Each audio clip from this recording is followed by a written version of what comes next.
Bismillahirrahmanirrahim. Assalamu alaikum students. I hope you all are fine.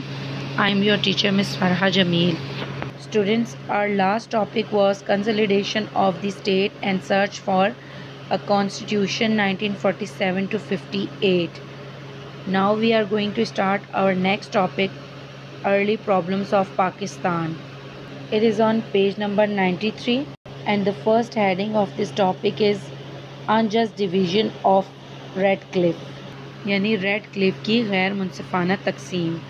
Students us topic میں ہمیں بتایا گیا ہے کہ 3 جون 1947 کا جو منصوبہ بنا تھا اس میں یہ طے پایا گیا تھا کہ پنجاب اور بنگال کے جو صوبے ہیں جن میں مسلم میجورٹی اور نان مسلم میجورٹی ایریاز کو ڈیوائیڈ کیا جائے گا اور مسلم میجورٹی ایریاز کو پاکستان کے حوالے کیا جائے گا جبکہ باقی علاقے بھارت کے حصے میں آئیں گے.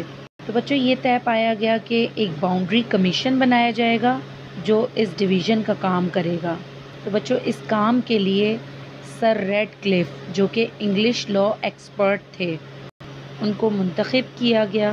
لیکن بچوں سر ریڈ کلف نے لارڈ ماؤنٹ بیٹن کے دباؤ میں آ کر غیر منصفانہ تقسیم کی اور مسلم میجورٹی کے بعض تسلیم شدہ علاقوں کو ایک سازش کے تحت بھارت میں شامل کر دیا گیا اور بچوں آبادی کے مطابق طے پانے والے نقشوں کو اور اس پر کھینچی گئی لکیروں کو بھی بدل دیا گیا اور ریڈ کلف نے ناانصافی کرتے ہوئے پاکستان کو بعض اہم علاقوں سے محروم کر دیا اور جن میں ڈسٹرکٹ گرداسپور کی 3 تحصیلوں کو جو کہ گرداسپور پٹھان کوٹ اور بٹالہ تھیں اور ضلع فیروز پور کی تحصیل زیرہ کو بھی انڈیا کے حوالے کر دیا، بھارت کے حوالے کر دیا. حالانکہ بچوں یہاں پر مسلم میجورٹی موجود تھی. اب بچوں گرداسپور کے علاقے کو بھارت میں شامل کرنے سے بھارت کو ریاست جموں کشمیر تک رسائی مل گئی. تو بچوں سر ریڈ کلف نے نہ صرف مسلمانوں کو ان علاقوں سے محروم کر دیا بلکہ دونوں اقوام پاکستان اور انڈیا ان دونوں کے درمیان مسئلہ کشمیر کی صورت میں مخالفت کا ایسا بیج بویا جو آج بھی موجود ہے. بچوں اسی ٹاپک کی دوسری ہیڈنگ ہے ریہیبلیٹیشن آف ریفیوجیز یعنی مہاجرین کی آباد کاری. بچوں اس ٹاپک میں ہمیں یہ بتایا گیا ہے کہ جب پاکستان کا قیام عمل میں آیا تو بھارت میں رہنے والے مسلمانوں نے اپنے وطن میں آنے کا فیصلہ کیا اور لاکھوں خاندان اپنا سب کچھ گھر بار چھوڑ کر لٹے پٹے پریشان حال مسلمان پاکستان آئے. تو انہیں عارضی کیمپوں میں رکھا گیا اور ان کو خوراک، رہائش، ادویات اور دوسری ضروریات فراہم کرنے کے لیے حکومت پاکستان نے تیزی سے پلاننگ شروع کر دی. تو بچوں نہ صرف حکومت پاکستان نے بلکہ مقامی عوام نے بھی اپنے مسلمان بھائیوں کو خوش آمدید کہا اور حکومت اور عوام کی مشترکہ کوششوں سے مہاجرین کی ضروریات پوری کی گئیں. لیکن بچوں مہاجرین کی تعداد اتنی زیادہ تھی کہ کیمپوں میں گنجائش نہ رہی. لوگوں کو جہاں سر چھپانے کی جگہ ملتی وہیں لوگ ڈیرے ڈال دیتے تھے. مہاجرین کی بحالی ایک بہت بڑا چیلنج تھا. اور بچوں کیا آپ جانتے ہیں کہ دنیا میں ہجرت کی اتنی بڑی تعداد کا واقعہ کہیں اور رونما نہیں ہوا. تو بچوں یہ پاکستان کی ارلی پرابلمز تھیں جن کو نہ صرف پاکستان نے فیس کیا بلکہ خود کو مستحکم بنانے کے لیے کوشش بھی کی. تو بچوں تیسری مشکلات پاکستان کو کون سی پیش آئیں؟ انتظامی مشکلات، ایڈمنسٹریٹو پرابلمز یعنی پاکستان کے علاقوں میں سرکاری ملازمتوں پر فائز غیر مسلم بڑی تعداد میں بھارت چلے گئے اور دفاتر خالی ہو گئے. دفاتر میں فرنیچر، اسٹیشنریز اور ٹائپ رائٹرز وغیرہ کی کمی تھی اور بچوں اکثر دفاتر نے کھلے آسمان تلے کام کا آغاز کیا.